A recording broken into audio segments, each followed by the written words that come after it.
Okay, take two because first take a lot of things happens, but okay, we'll go at it again. Note to be taken: when something that is diligent and that requires 100% of the focus, make sure that the external distraction is taken away. In other words, put your phone on airplane mode. That way no one can call you in the middle of a recording session. Note taken. Okay, today's video is going to be about being the bartender of our own life, making a cocktail that will serve for a lifetime. So let's get into it. So I was thinking the other day when I was driving home, I was thinking, if I can sit here and think about my life, about the past, and if I spend enough time and think about the past, eventually I get to a point where I feel bad. I think about the things in the past. Why didn't it go a certain way? I wish it could go a certain way. And I can think about it long enough and I'll start to become depressed in a way. So it's kind of like if you think about it in a graph. So I start here, this is my baseline. And if I think about it more, and just start to go down, more, and more.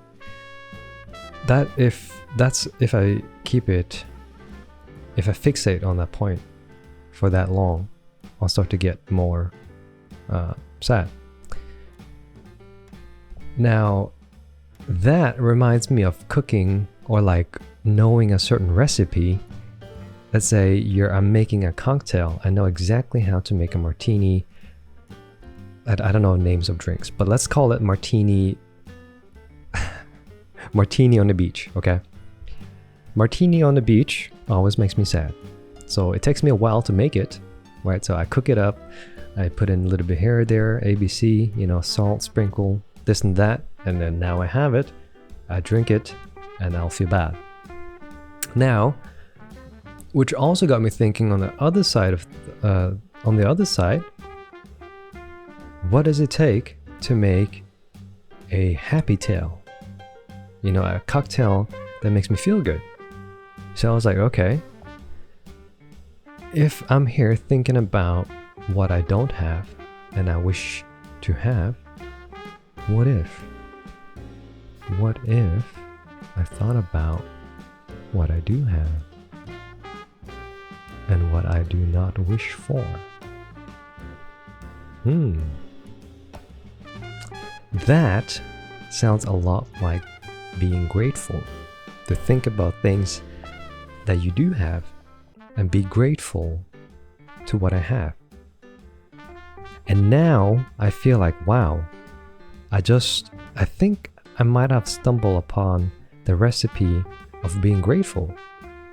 Because most of the time, when I feel good about certain things, it just happened by accident. It's almost like if someone were to serve me a happy tale, or I would just stumble upon a happy tale and I was like, walking down the street and suddenly I see a can of soda, of happy can, right? And I drink it, I was like, wow, this tastes good. And so most of my happiness, for instance, it happens by accident, or it happens because of something happens. Let's say like I go to a certain place and it makes me happy. Well, that happiness doesn't come from outside. The ingredients all exist from within. Like I'm the one, me, it comes from in my body that creates that chemical to become happy. It's not like I drink this cup of coffee and suddenly I'd be happy. Because if that was the case, everyone in the world will be cracked out on happiness. But that's not the case. So the ingredients, all the ingredients, emotions, anything that I can experience exist within my body. It is just that I happen to stumble upon certain things in life and that triggers the chemical production of happiness. So if I would to, let's say, I don't know, some days I wake up on the right side of the bed and I feel happy. Maybe that night I did something that made me feel good, and it's just by chance that I run into this happiness chemical. But let's say now I know how to cook up Happy Tail. I might not know the recipe yet, but I feel like the recipe of a Happy Tail is the opposite of a shitty tail. I know how to make myself feel like shit, and that is to think about what I don't have, compare myself.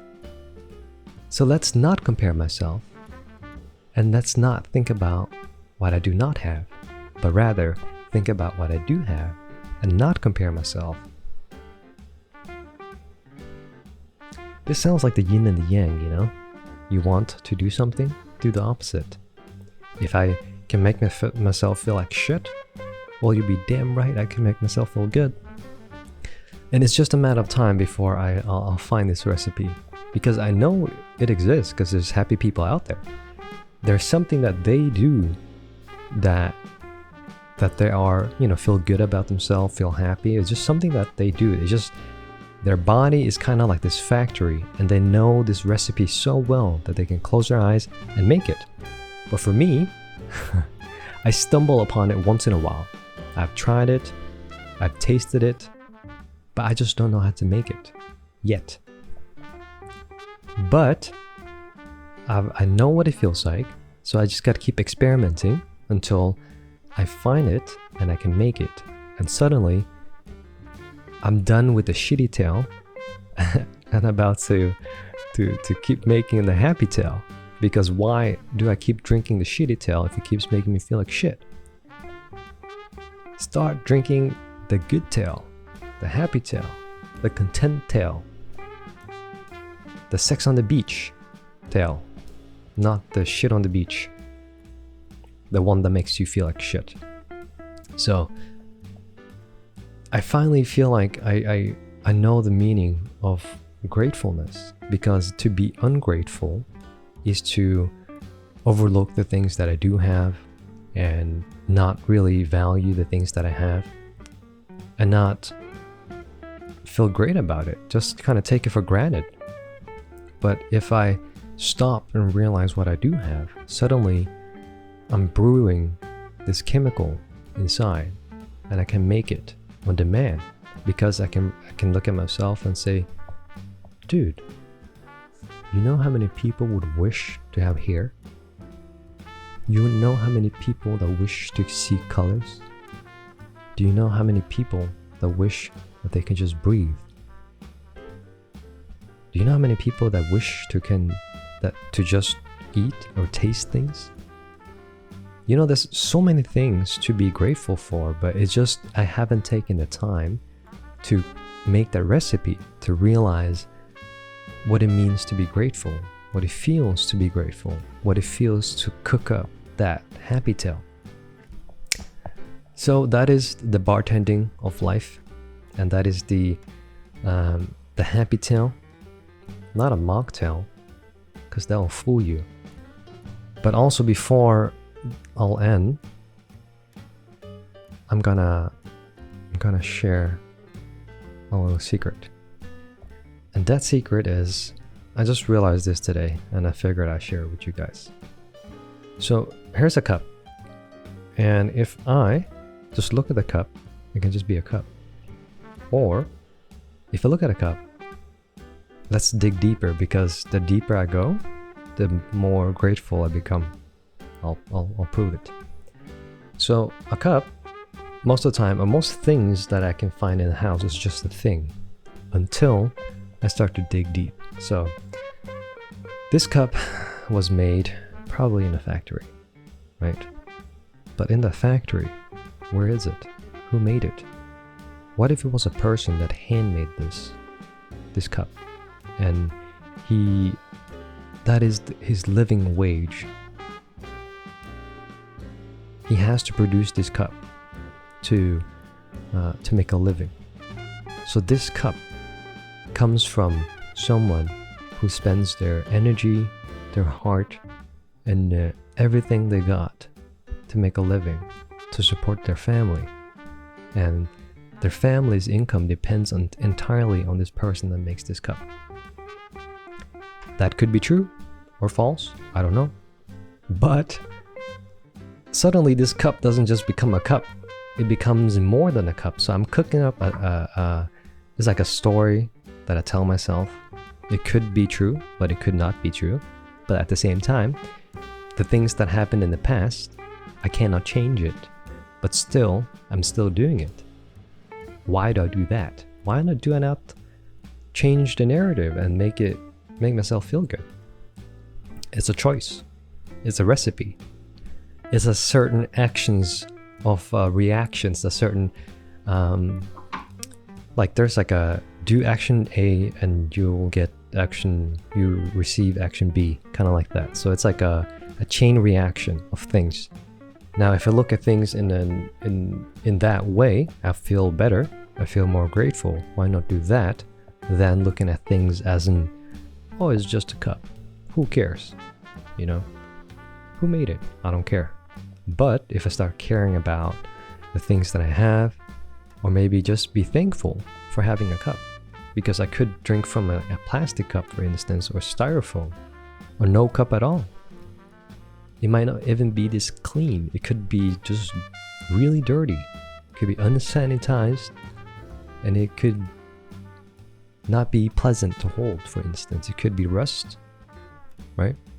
I could go on and on about this, but that is the underlying message, or the underlying recipe, I feel like, to cooking up a happy tale. We'll see. But yeah, thanks for, if you made it this far into the video, thank you for being here, and I'll wish you the greatest and the latest. There's one more word. The greatest and the latest. Okay, the greatest and the latest. That's it. Cheers.